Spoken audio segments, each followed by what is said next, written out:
ऐसी कौन सी शक्ति निकलती है जिसके निकल जाने के बाद इस शरीर को कोई पूछता नहीं है, शरीर को जला करके राख कर दिया जाता है। प्रेमी भाई बहनों, हट्टी काठी शरीर जल करके राख हो गई, न बेटा गया, न बेटी गई, न बहू गया, न बाप गए, न महतारी गए, और सब लोग यही पड़े रह गए। कोई 10 दिन याद किया, कोई 20 दिन याद किया, फिर सबको भूल गया। कौन किसको याद कर रहा? प्रेमी भाई बहनों, अभी आप लोग विचार कर लीजिए, बहुत सारे प्रेमी ऐसे होंगे सोच रहे होंगे अरे क्या कह रहे, छोड़ो चलो जाने दो, लेकिन अभी कहीं मेला ठेला लग जाता, अभी कहीं जो है नाच गाना होने लगता तो पूरा गांव इकट्ठा हो जाता। लेकिन हम लोग अच्छे काम में समय नहीं दे पाते, विचार नहीं कर पाते।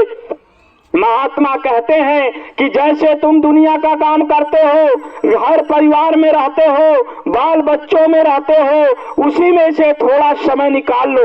24 घंटा हमें रात और दिन मिलाकर मिला हुआ, और 24 घंटा पूरा इसी समाज के लिए लगा देते, और उसी में से अगर 23 घंटा इस शरीर के लिए देते, 1 घंटा अपने यहाँ जीवात्मा के लिए दे देते प्रेमी भाई बहनों, तो हमारा आपका काम बन जाता। लेकिन हम आप क्या करें? जैसे छोटे छोटे बच्चे को खिलौना ढेर सारा दे दिया जाए तो वह रोता हुआ बच्चा चुप हो जाता है प्रेमी भाई बहनों।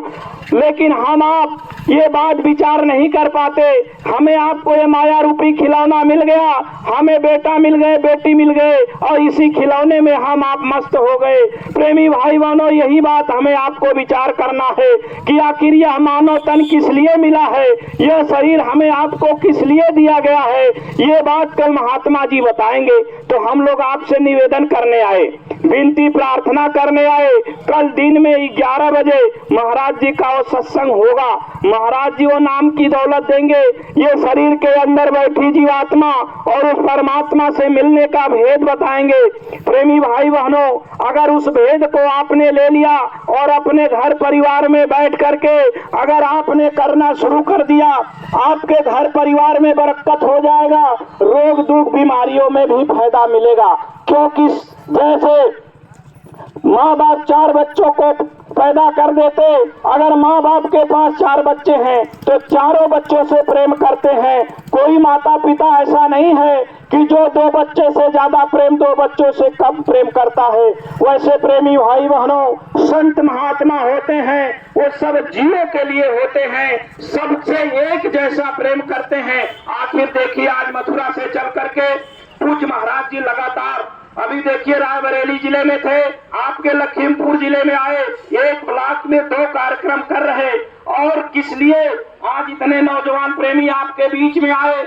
आप ये विचार करना चाहिए, आखिर महात्मा जी को क्या पड़ी है।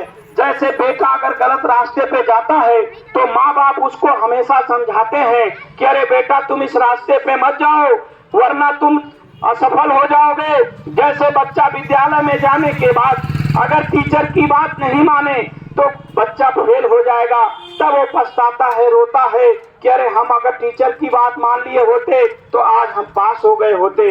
बचपन में अगर माँ बाप की बात बच्चा मान लिया, उसका जीवन सफल हो गया। जो बात नहीं मानता है वो उसका नजारा देखता है। वैसे महात्मा जी आए हुए हैं, आपको दौलत देने जा रहे। अरे प्रेमी भाई बहनों, विचार कर लीजिए, अगर ये बात आपने अपने अंदर बैठा लिया कि चलो भाई लोग आए हैं, अगर ये कह रहे हैं तो चलो कल दिन में 11 बजे हम गांव के प्रेमी, हम बाल बच्चों के साथ, हम पूरे परिवार के साथ चलेंगे, महात्मा जी का सत्संग सुनेंगे।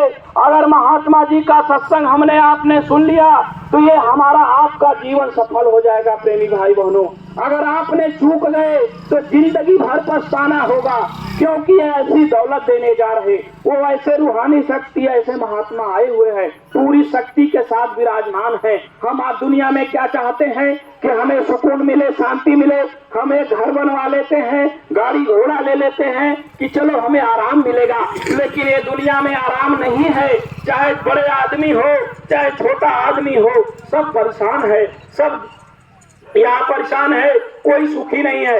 आप एक बात विचार करिए, जैसे कोई जाता है रिश्तेदारी में जाने के बाद वहाँ खूब घी दूध मलाई काजू किशमिश बादाम मिले, खूब बढ़िया बिस्तर लगा हो, लेकिन 1-2 दिन बाद आप कहोगे नहीं भैया मुझे अपने घर जाना है, आप अपने इस टूटी झोपड़ी में रहोगे, आप टूटी चारपाई पे सो लोगे।